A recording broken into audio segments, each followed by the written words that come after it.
Hey everyone, welcome back. In this particular video, we are going to see what is OpenRedirect vulnerability and how attackers are using this OpenRedirect vulnerability to conduct mass level phishing attacks.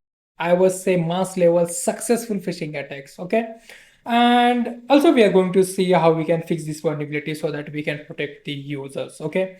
So without wasting time, let's get started. But before that, let me tell you the video is divided into the three parts. In the first part, we will see what is Open Redirect vulnerability. I will show you the demonstration. In the second part, we are going to see how the vulnerability is getting exploited.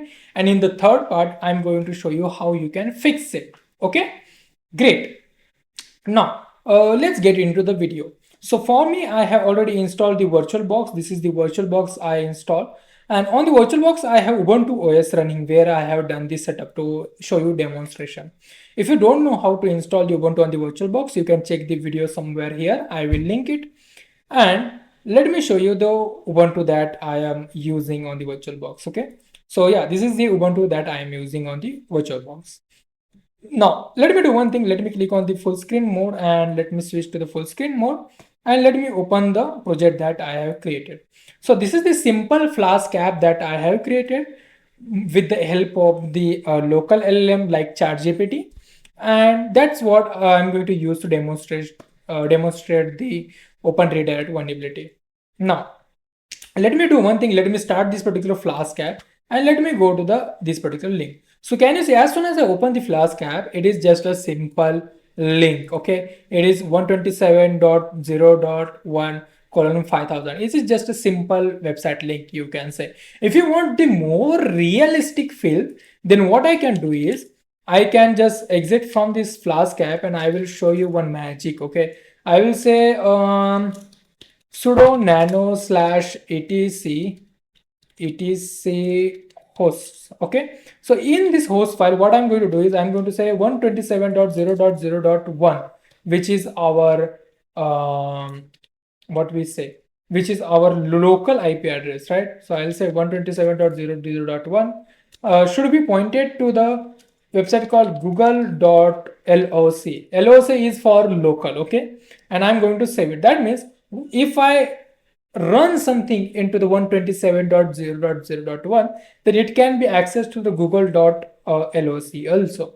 Okay, so let me just do sudo su, because in order to run something on the port 80, we need to have the root access. Here I will say port equals to 80. Okay, let me execute this one, and now it is using port 80. So instead of this URL, I can use only 127.0.0.1, or I can just type google.loc. So if I go to the google.local, can you see it is giving me exactly same website? Okay. By the way, I had done little bit changes in the host file. Instead of loc, I have added the google.local. Okay, great. Now, how exactly this particular vulnerability occurs and how exactly this particular vulnerability is getting exploited by the phishing attackers. Okay, so first let's see how this vulnerability is getting exploited. So somewhere in this particular website that I have created, there is an open redirect vulnerability. So the open redirect vulnerability exists in the /logout URL. So once the user is logged out, whatever the URL we mention in the URL parameter to redirect user, that URL is vulnerable.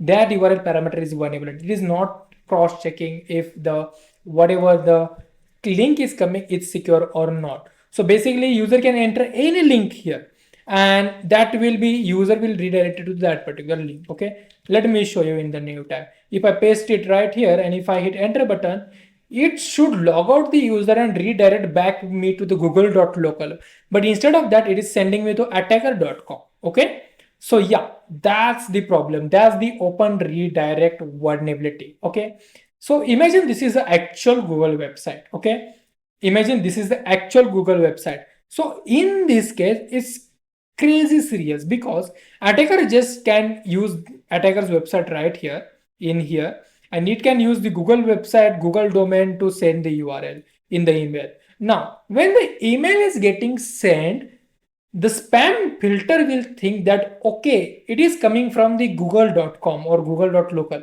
which is Google's, let's say, Google's domain. So it will not send that particular link to the spam. Okay, it will send to the inbox.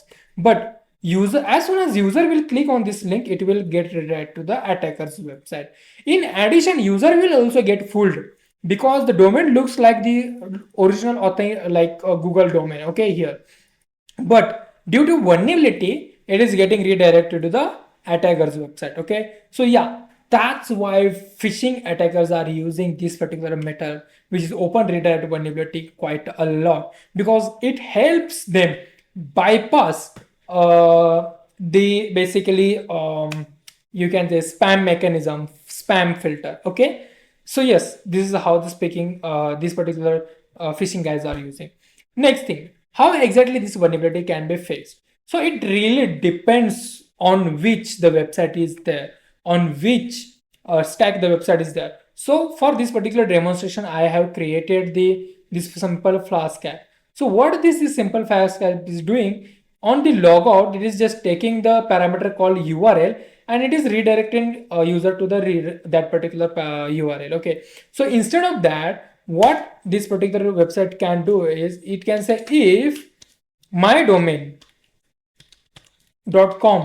is there in the URL, then only redirect. Else say 404 not found. Okay, 404 not found, or you can say invalid link. Okay, so this way, by rectifying the incoming input from the URL, this issue can be fixed. Now it is not necessary that this issue will only exist in this way. It can exist in like many ways. The bottom line is we just need to validate whatever the input is coming from the front end. Okay, that's it. Okay, so this way we can prevent the open redirect vulnerability, and because of that we can prevent the exploration of that particular vulnerability by phishing attackers. Okay, I think you got my point, right? Yeah, so yeah, that's all for this particular video. Thanks for watching. But if I have done anything in this particular video which is wrong, or if I'm missing any point, then please let me know in the comment, so that I will pin your comment, and so that whatever next users are coming to that particular video will find that comment and it will help them. Okay, great, thanks for watching and see you in the next.